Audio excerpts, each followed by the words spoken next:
बिस्मिल्लाहिर्रहमानिर्रहीम। अस्सलाम वालेकुम। ये पार्ट 3 है। आज हम आपके लिए किताब ला रहे हैं कलंदर ज़ात। ये एक मुकम्मल किताब है। आवाज़ तालिया मुसन्निफ अमजद जावेद। अब तक मैंने जो भी ज़राए अबलाग में पढ़ा है, मालूमात ली, तेरे जैसे नट दोस्तों से गपशप की, उससे मैं समझता हूँ कि ऐसा ही हुआ होगा। लेकिन अनुजीत, सिर्फ हमारे ही खानदान के साथ ऐसा क्यों हुआ? ओगी में और कोई पूरा खानदान इस कदर बेरहमी से नहीं मारा गया, हमारा खानदान ही क्यों? इस सवाल का जवाब देते हुए मेरी फुफ्फो ने निगाहें चुराई। इसलिए मेरे दिमाग में ये बात नौजवानी ही से थी कि मैं इस हकीकत से पर्दा चाक करूं। मेरी फुफ्फो ने मुझे कभी यहाँ बहारत आने की इजाजत नहीं दी, मगर अब वो पूरी हो गई हैं। ये कहकर वो एक लम्हे के लिए खामोश हो गया। ओह, बहुत अफसोस हुआ। अनुजीत के लहजे में भी दुख था। हाँ अनुजीत, वो मेरी फुप्पो ही नहीं, मेरी माँ भी थी, मेरा बाप भी वही, मेरी दोस्त, मेरी मोहसिन, मेरा सब कुछ थी। जसपाल ने गुलगीर लहजे में कहा। उनकी कोई औलाद हुई? मैंने पूछा। हाँ, 2 बेटे और 1 बेटी। मुझे बड़ा भाई मानते हैं। अपना सारा कारोबार उन्हीं के सुपुर्द करके आया हूँ। ये कहकर उसने चंद लम्हे खामोशी इख्तियार करने के बाद कहा, मैंने वैंकूवर में पढ़ा, अपना बिजनेस शुरू किया और आज 25 साल बाद एक मजबूत बिजनेस उन्हें देकर आया हूँ। अनुजीत, मेरी हमेशा से यह ख्वाहिश रही कि मुझे कोई ऐसा बंदा मिल जाए जो ओगी पिंड का हो। वहां तो मुझे कोई नहीं मिला, सिर्फ तुम मेरे नेट फ्रेंड बने जो ओगी से ताल्लुक रखते थे। और तुम्हारी मुझ पर नवाजिशात की वजह यही थी कि तुम यहाँ पर। उसने कुछ कहना चाहा, मगर जसपाल ने बात काटते हुए कहा, मैं झूठ नहीं बोलूंगा अनुजीत, मैं नहीं चाहता था कि तुम मेरी निगाहों से ओझल हो जाओ। मैंने जो कुछ भी किया तुम्हें अपना दोस्त बनाने के लिए किया। ये तुम पर कोई एहसान नहीं, बल्कि मेरी मजबूरी थी। अब तुम इसे जो समझो। उसके लहजे में शर्मिंदगी की हल्की सी रमक भी नहीं थी, बल्कि एक तरह से एतमाद था। मुझे अच्छा लगा जसपाल कि तुमने साफ साफ कह दिया। अब ये यकीन रखना कि मैं तुम्हारा दोस्त हूँ। जितना चाहे मुझ पर एतमाद कर लेना। मैं शुक्रिया नहीं कहूंगा अनुजीत। जसपाल ने मुस्कुराकर इसकी जानिब देखते हुए कहा, कहना भी नहीं चाहिए। वो धीरे से बोला। फिर तेजी से पूछा, अब तुम ओगी में क्या करना चाहते हो? सच पूछो तो मुझे खुद नहीं मालूम कि मैंने क्या करना है, क्या नहीं करना। अब ये हालात ही बताएंगे। वो ऐसे बोला जैसे उसकी आवाज किसी गहरे कुएं से आ रही हो। उसे दरबार साहब में अपनी कैफियत याद आने लगी। उसे ये बावर तो हो गया था कि उसने क्या करना है, लेकिन यकीन से कुछ नहीं कह सकता था कि किन हालात में उसने क्या करना होगा। दरबार साहब से उसे इशारा मिल गया था। उन्हें अमृतसर से निकले तकरीबन 1.25 घंटा हो गया था। तभी सड़क किनारे एक ढाबे की तरफ गाड़ी मोड़ते हुए अनुजीत ने कहा, चल यार, प्रसाद खाएं, फिर देखी जाएगी। जसपाल सिंह मुस्कुरा कर रह गया। नया पैराग्राफ। तारकुल की स्याह सड़क ने गांव और हवेली के दरमियान हद फासल कायम कर रखी थी। ये सरदार शाहदीन की हवेली और नूर नगर अलग अलग दिखाई पड़ते थे। सड़क के दाएं जानब आबादी वाले गांव में जिंदगी की जदीद सहूलतें मुयस्सर आना शुरू हो गई थी। सड़क के बाएं जानब काफी आगे जाकर हवेली थी। तारकुल की बड़ी सारी सड़क तकरीबन 1.5 फरलांग फासला तय करके हवेली तक पहुंचाती थी। 8 एकड़ रकबे पर हवेली की 4 दीवारें थी, जबकि रिहायशी हिस्सा 4 एकड़ पर था, जिसके इर्द गिर्द सब्ज कितात, बाग और मुलाजमीन के रहायशी क्वार्टर थे। एक तरफ अस्तबल था जो अब जदीद मॉडल की गाड़ियों का गैराज बन चुका था।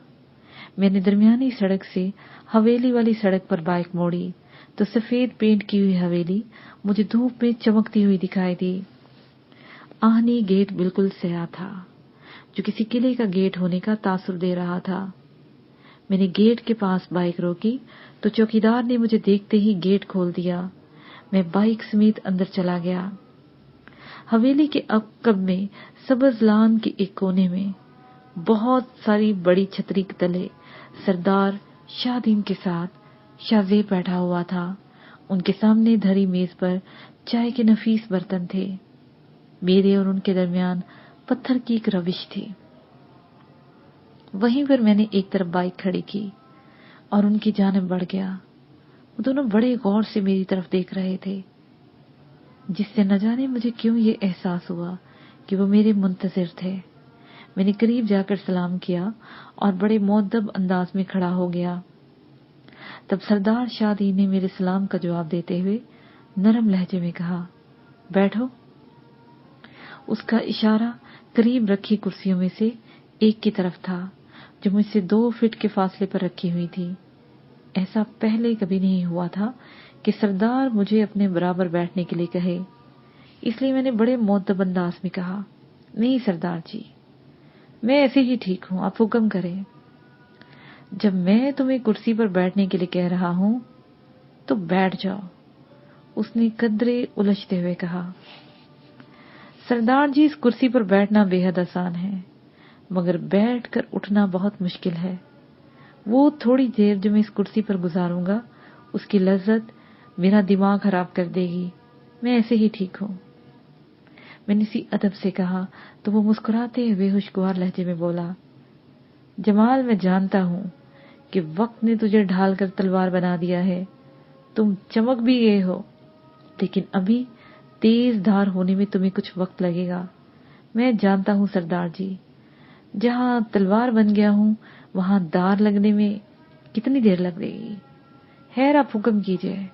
मैंने अपने लहजे को बाअदबी रखने की भरपूर कोशिश की। वो चंद लम्हों बाद बोला, ये तो तुम्हें मालूम है ना जमाल कि मैंने हमेशा फनकारों की कदर की है। नटबाजों से लेकर तेरे जैसे माहिर निशानाबाजों तक इस हवेली से हमेशा तूने कदर पाई है। रात मेले वाला मामला सुनकर मुझे बहुत खुशी हुई कि मेरे गांव का लड़का भी इतना बड़ा फनकार है।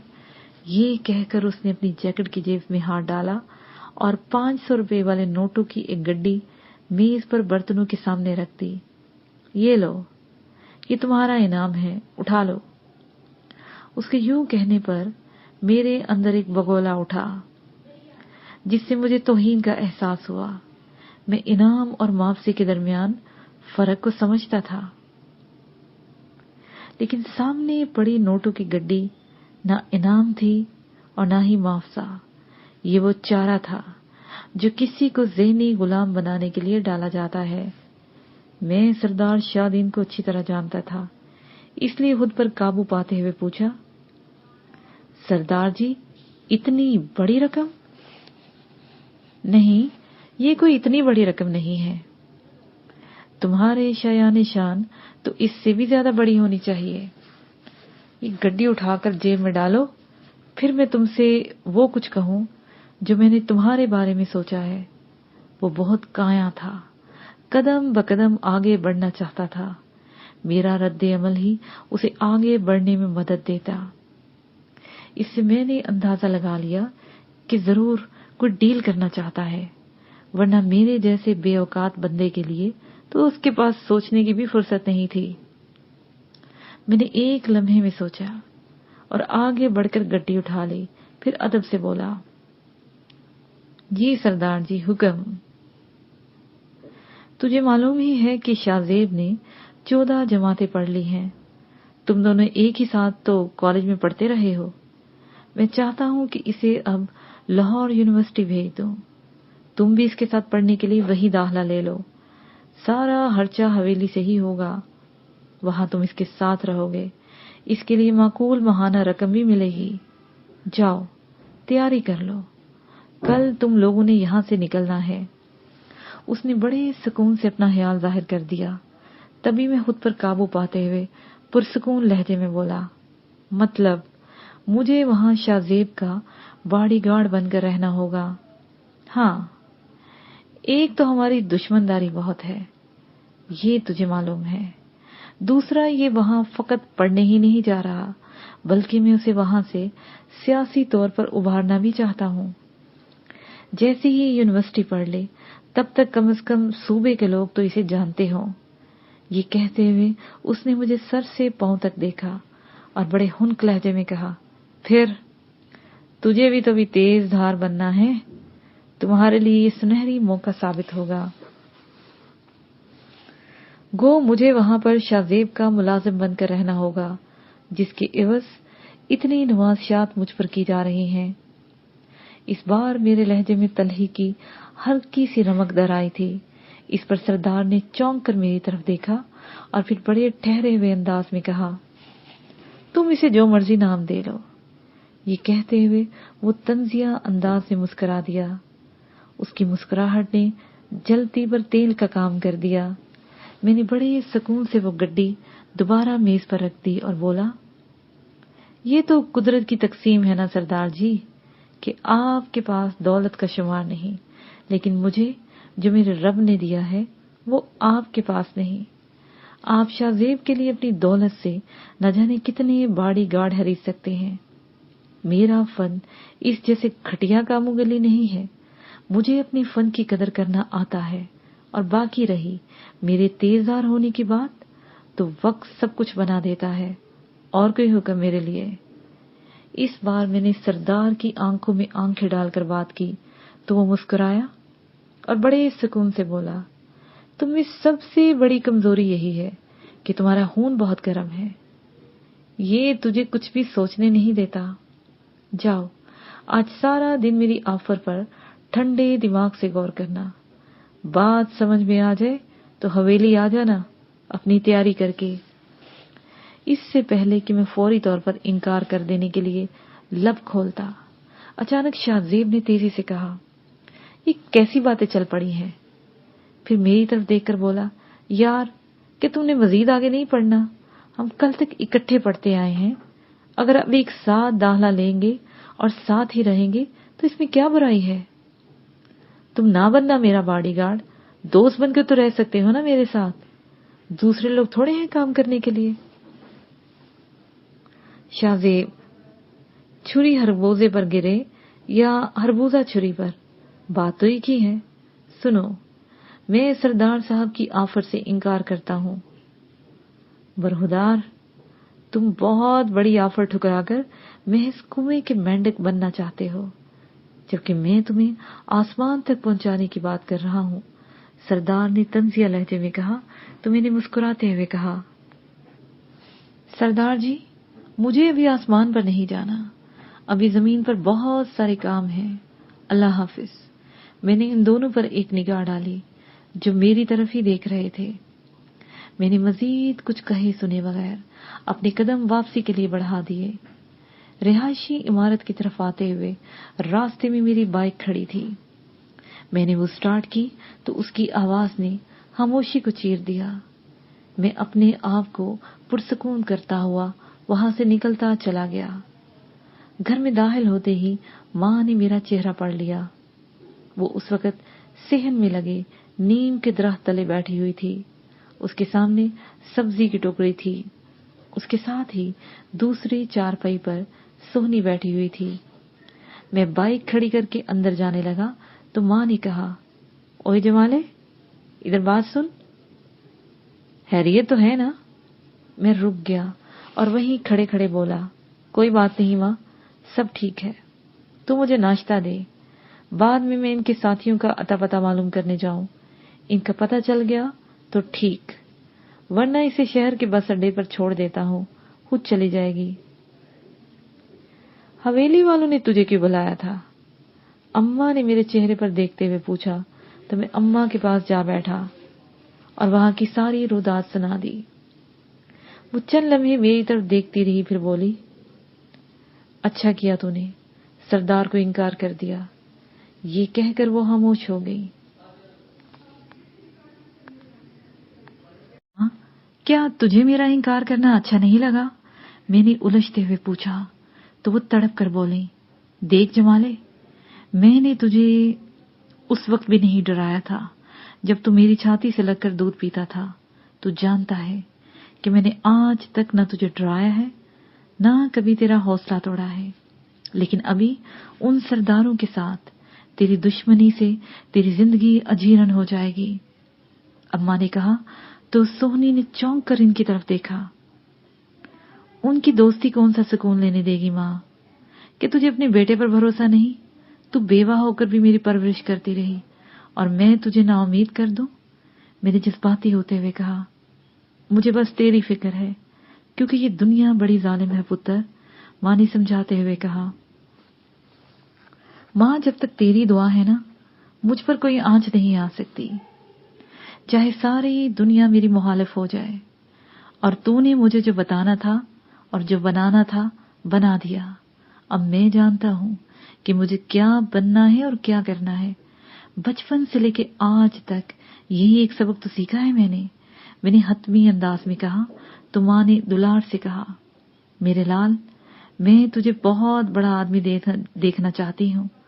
उनके लहजे में ममता घुली हुई थी। इसके लिए जरूरी तो नहीं कि मैं किसी की नौकरी करूं या किसी का गुलाम बन जाऊं।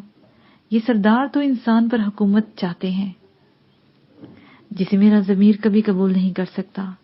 मेरी किस्मत में जो होगा ना माँ, मैं बन जाऊंगा।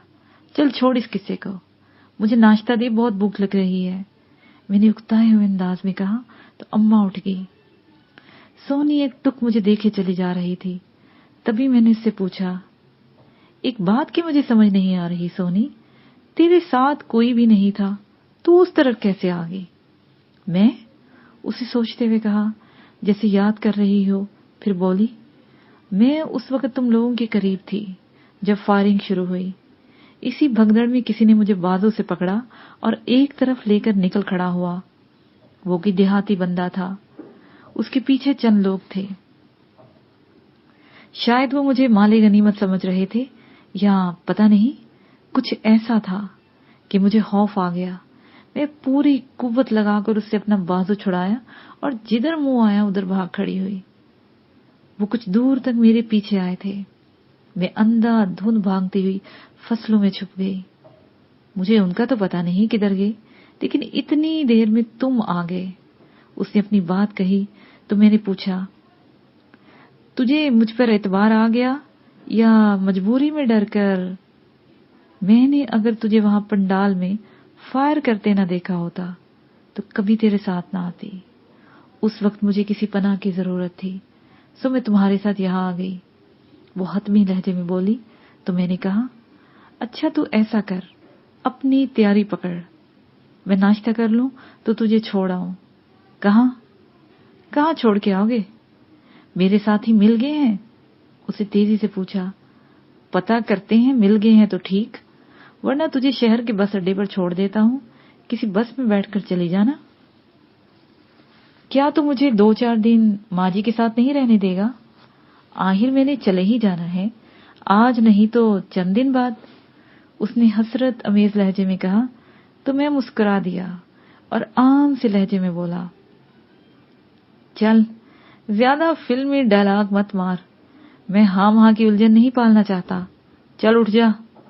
मैंने कहा तो वो उठ गई। उसी वक्त अम्मा ने मेरे सामने नाश्ता रख दिया। जब छाका गेट से अंदर आता हुआ दिखाई दिया, उसका चेहरा उतरा हुआ था। वो मेरे करीब पड़ी चारपाई पर बैठते हुए बोला, पता है रात कितने बंदे जख्मी हुए हैं? दोनों तरफ से लगभग 18 बंदे शदीद जख्मी हैं। अब शायद इनमें से 2-4 बंदे मर भी जाएं। उसने खबर सुनाई और बड़े सुकून से नाश्ते की तरफ हाथ बढ़ा दिया। ये मरने वाले बंदे किनके हैं? मैंने पूछा। पीरजादा वक्कास के। अपने बंदे तो बहुत कम जख्मी हुए हैं, उसने निवाला मुंह में डालते हुए कहा। अच्छा तू नाश्ता करके तैयार हो जा, शहर चलते हैं, वहां जख्मियों को भी पता कर लेंगे और इसको भी छोड़ देंगे। मैंने दलान में खड़ी सोहनी की तरफ इशारा करते हुए कहा।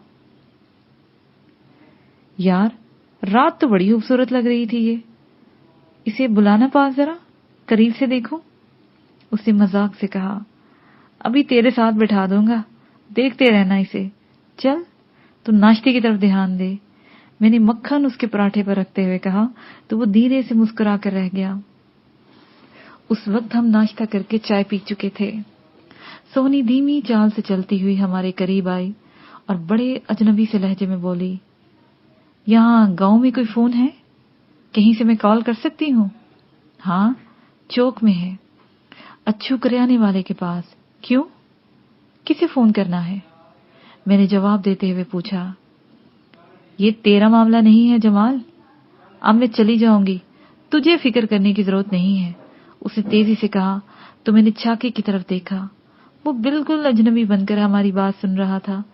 तभी मैंने कहा, चल बोल, क्या है तुम्हारा नंबर? मैं वहां फोन कर देता हूँ। हाँ, तुझे चौक में नहीं ले जा सकता, मैं अभी लिख देती हूँ।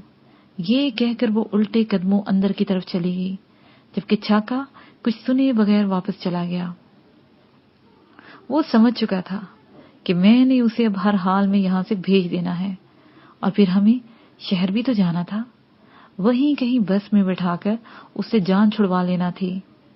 मैं गली में निकलकर पैदल ही चौक की तरफ जा रहा था। मैंने अभी चंद कदम ही बढ़ाए थे कि सामने से एक सुर्ख रंग की खुली छत वाली जीप आनन फानन गली में दाखिल हुई। अगले चंद लम्हों में वो मेरे पास आन रुकी, जिससे धूल का एक मरगुला उठा। इससे पहले कि वो धूल हटती, किसी ने जोर से पुकारा, ओए जमाल, तू ही है ना? जीप में 6 लोग सवार थे। उनकी शक्लें मेरे लिए बिल्कुल अजनबी थी। उनका यूं मेरा रास्ता रोकना खतरे से हाली नहीं था। मेरी निगाहों में सरदार शाहदीन को किया गया इनकार घूम गया।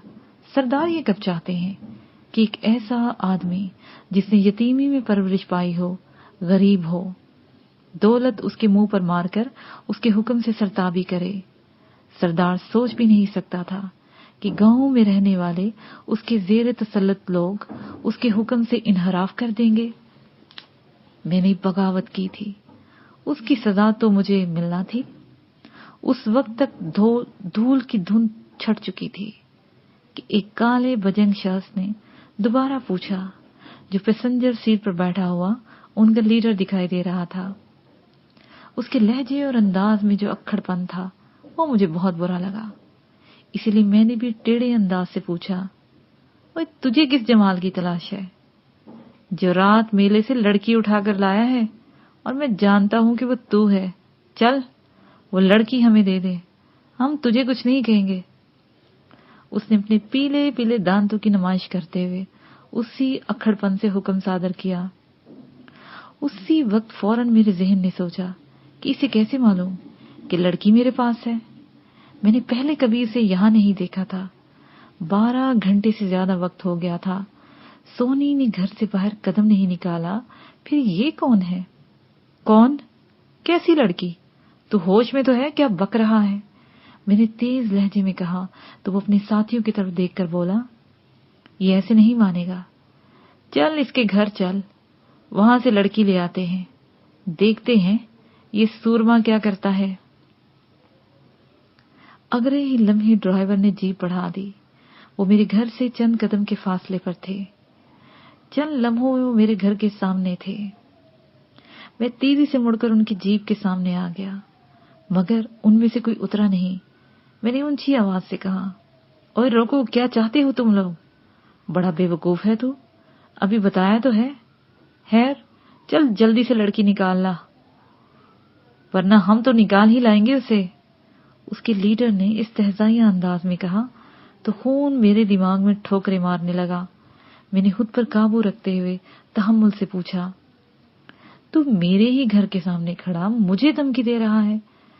तुम्हारी हैर इसी में है कि तू जिधर से आया है उधर ही वापस चला जा। मैं नहीं जानता कि तू किसका कुत्ता है। जैसे ही मुझे मालूम हुआ मैं खुद जाकर इस घटिया हरकत के बारे में उससे पूछ लूंगा। मेरे यूं कहने पर उसने जोरदार कहका लगाया, फिर तज़हीक अमीज अंदाज में मेरी तरफ देखकर दोबारा कहका लगाया। फिर चंद लम्हे मेरी तरफ देखते रहने के बाद वो जीप से उतरने लगा, मगर मैं उसे कब मौका देता। इससे पहले कि उसका पांव जमीन पर पड़ता, मैंने चश्मे जतन में पिस्टल निकाला और उसकी पिंडली पर फायर कर दिया। मैंने अपनी जगह तब्दील की और दूसरी तरफ पहलू में आकर उसके कांधे में फायर झोंक दिया। इससे पहले कि दूसरे अपना असला सीधा करते, मैंने पूरा मैगजीन उन पर हाली कर दिया। ये सब आधे मिनट के दौरानिये में हुआ। मुझे मैगजीन बदलना था। मैं अचानक ही सामने वाले घर में दाखिल हो गया। मैंने तेजी से मैगजीन निकाला और बदलते ही दीवार पर चढ़ने लगा। चंद लम्हों के बाद दीवार के ऊपर से बाहर देखा। उनकी हालत नाजुक थी। जिसने भी हरकत की वो अपनी जिंदगी से जाएगा। सर पर हाथ रखकर जीप से नीचे उतर आओ। जिस वक्त मैं ये कह रहा था, उनमें से एक सियाने ने अपना दायां हाथ करीब पड़ी गन की तरफ बढ़ाया। मैंने उसके हाथ का निशाना लिया और फायर कर दिया। वो चीख मारकर उलट गया। वो सभी सहम गए। शायद उन्हें इस कदर फायर होने की तवक्को नहीं थी। वक्त से पहले हो जाने वाला अंदाजा ही इंसान को या तो फतह से हमकिनार कर देता है या मात उसके मुकद्दर में होती है। उनका अंदाजा गलत हो गया था। मुमकिन है उन्होंने यही ख्याल किया हो कि वो एक चूंटी को मसलने के लिए जा रहे हैं। वो लीडर में मेरी जानब फटी फटी मगर दर्दनाक निगाहों से देख रहा था। उसके कांधे पर रखा हुआ हाथ खून से तर हो चुका था। फायरिंग की आवाज से गली के दरवाजे खुलकर बंद हो गए थे। मैंने पिस्टल की नाल से इन्हें जीप से उतरने का इशारा किया। अब बताओ, तुम में से पहले किसने मरना है? मेरी यूं कहने पर दूसरों के तो चेहरों पर रंग आकर गुजर गए, मगर उनका लीडर अपने हवास में था। उसने पैंतरा बदलते हुए कहा, ठीक है जमाल, तू भारी पड़ गया, हमें जाने दे। ठीक है, ये बता दो कि तुम्हें किसने भेजा है, मैं तुम्हें जाने दूंगा। मैंने सर्द लहजे में पूछा तो वो चंद लम्हे तजब्जुब में अपनी पुश्त पर मौजूद साथियों की आहो-बका सुनकर बोला, पीरजादा वक्कास ने। उसने कहा तो मैं एकदम से चौंक गया। उसे कैसे मालूम हुआ कि सोहनी मेरे पास है? यही सवाल मैंने उससे किया तो वो बोला, यही इस गांव से पता चला है, इस लड़की के साथ वाले पीरजादा के पास है। उसने दर्दनाक लहजे में कहा। उसकी आवाज अब डूबने लगी थी, या वो ड्रामा कर रहा था। ठीक है, तुम लोग जाओ, उसे कहना कि लड़कियों के साथियों को यहां भेज दे, मैं लड़की उन्हें दे दूंगा। और हाँ, उसे बता देना कि मैंने लड़की को अगवा नहीं किया, बल्कि वो मेरे साथ खुद आई है। ये कहते हुए मुझे शदीद गलती का एहसास हुआ। वो कुछ दूर जाकर असले के बलबूते पर कुछ भी कर सकते थे। मैंने उनके हर बंदे को जख्मी किया था। मैं अगर इस वक्त उन पर रहम करता तो मुमकिन था कि वो मुझे जान से मार देते। वो फितरी तौर पर सीधे हुए ही थे कि मैंने कहा, जीप छोड़कर पैदल जाओ, यहां से 10 तक गिनूंगा, फिर जो भी निशाने पर चढ़ा मैं उसे मार दूंगा। 1। मैंने कुछ ऐसे अंदाज में कहा कि फौरन इनमें हलचल मच गई। मेरे पिस्टल तानने की देर थी। वो तोअन करहन जीप से उतरे और तेजी से वापस गली में चल दिए। हालांकि एक से चला भी नहीं जा रहा था। मैं जानबूझकर धीरे धीरे गिन रहा था। 7, 8 तक पहुंचा था कि वो गली से निकल गए। मैं जब तक दीवार से नीचे आया, गली में कई मर्द और औरतें निकल आए। मैंने किसी के सवाल का जवाब नहीं दिया, बल्कि मेरा ज़हन उस वक्त तेजी से यही सोच रहा था कि पीरजादा वक्कास तक सोहनी के बारे में मालूमात कैसे पहुंची। क्या गांव में इसका कोई मुखबर है या फिर मुखबरी पर किसी को मामूर कर दिया गया है? इन सवालों के जवाब का ये वक्त नहीं था। उस वक्त मैं शदीद खतरे में था। पीरजादा वक्कास को दोहरी चोट दे चुका था। इन 12 घंटों में उसके कई बंदे जख्मी कर दिए थे। वो ऐसा बेवकूफ भी नहीं था कि खामोश बैठा रहता। अब उसका हमला ऐसा नहीं होना था जिसे मैं रोक सकता। मैंने तेजी से जीप की तलाशी ली, सारा असला एक जगह इकट्ठा किया और फिर उसे उठाकर घर की जानिब पलटा ही था कि गेट की झुर्री से सोहनी दिखाई दी, जो मुझे ही देख रही थी। गली में मौजूद किसी भी मर्द या खातून ने मुझसे कोई सवाल नहीं किया। मैंने पांव की ठोकर से गेट खोलना चाहा, मगर इससे पहले ही सोहनी ने खोल दिया। मुझे लेने आए थे वो। उसके लहजे में खौफ से ज्यादा तजस्सुस था, जबकि कुछ फासले पर खड़ी अम्मा दुख भरे चेहरे के साथ मुझे देख रही थी। हाँ, तुझे लेने, तेरे सारे संगी साथी उनके पास हैं। मैंने इसे जवाब दिया और तेजी से सीढ़ियां चढ़ता चला गया। मैंने ऊपर वाले कमरे में पड़े ताले को महसूस अंदाज में दबाया तो वो खुल गया। ये मेरी खास तकनीक थी। इस ताले की चाबी नहीं थी। दरवाजा खोलकर मैंने असले की तरफ एक तरफ रखा, दरवाजा बंद किया और नीचे आ गया। अम्मा अब तक अफसुर्दा और हैरत जरा सी चारपाई पर बैठी हुई थी। तू क्या समझता है कि ये पीरजादे थे? सरदार शादीन की चाल भी तो हो सकती है, अम्मा ने धीरे से कहा। इससे पहले कि मैं जवाब देता, सोनी ने खौफजदा लहजे में कहा, देखो, मेरी वजह से खून खराबा हो सकता है। वो अब भरपूर हमला कर सकते हैं। मुझे बता दो कि वो पीरजादा किधर रहता है। मैं खुद चली जाती हूँ वहां। बकवास मत करो, मैंने इंतहाई गुस्से से कहा तो उसने चौंक कर मेरी तरफ देखा। ये मेरे मिजाज के खिलाफ है कि कोई जबरदस्ती मुझसे कुछ छीन ले, या जो मैंने कहा है वैसा ना हो। मैंने इन्हें कह दिया है कि वो तुझे यहां अगर ले जाएं तो ले जाएं। इसका मतलब है मैं अब तुम्हारी कैदी हूं। उसके लहजे में खौफ के साथ तशवीश झलक रही थी। वो मेरी बात की कुछ और ही माने ले बैठी थी। तब मैंने इसे समझाते हुए कहा, कोई यूं धौंस जमाकर तुम्हें मुझसे ले जाए ऐसा मुमकिन नहीं। तेरे संगी साथी आ जाएं तो ले जाएं तुम्हें, मुझे कोई एतराज नहीं। पुत्र, मेरा मन नहीं मानता कि पीरजादा ऐसा कर सकता है। तुम ऐसे करो, जाओ उससे राब्ता करो, तुम पर सारा मामला खुल जाएगा। इसके साथ ही ये पाठ अपने इख्तिताम को पहुंचा।